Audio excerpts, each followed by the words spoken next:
एक छोटे से गांव में हरिराम नाम का एक ईमानदार और मेहनती किसान रहता था। उसके पास ज्यादा जमीन नहीं थी, लेकिन वह अपनी खेती से बहुत प्यार करता था। हर सुबह सूरज निकलने से पहले वह अपने खेत पहुंच जाता।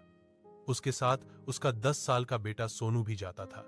हरिराम हल चलाता, बीज बोता और फसल की देखभाल करता। सोनू भी पिता के साथ काम करता। कभी पानी के लिए नहर से बाल्टी भरकर लाता, कभी पौधों के पास उगी खरपतवार निकालता। शुरुआत में सोनू को काम मुश्किल लगता था, लेकिन पिता की मेहनत देखकर वह कुछ नहीं कहता। एक दिन सोनू ने पूछा, पिताजी, आप इतना मेहनत क्यों करते हो? हरिराम मुस्कुराए और बोले, बेटा, यह खेत सिर्फ अनाज नहीं उगाता, यह हमें धैर्य, मेहनत और जिम्मेदारी भी सिखाता है। दिन बीतते गए। तेज धूप, कभी बारिश, कभी ठंडी हवा, दोनों हर मौसम में खेत जाते रहे। धीरे धीरे सोनू को खेती का काम समझ आने लगा। अब वह खुद बिना कहे काम करने लगा। कुछ महीनों बाद खेत में सुनहरी फसल लहराने लगी। फसल देखकर हरिराम की आंखों में खुशी के आंसू आ गए।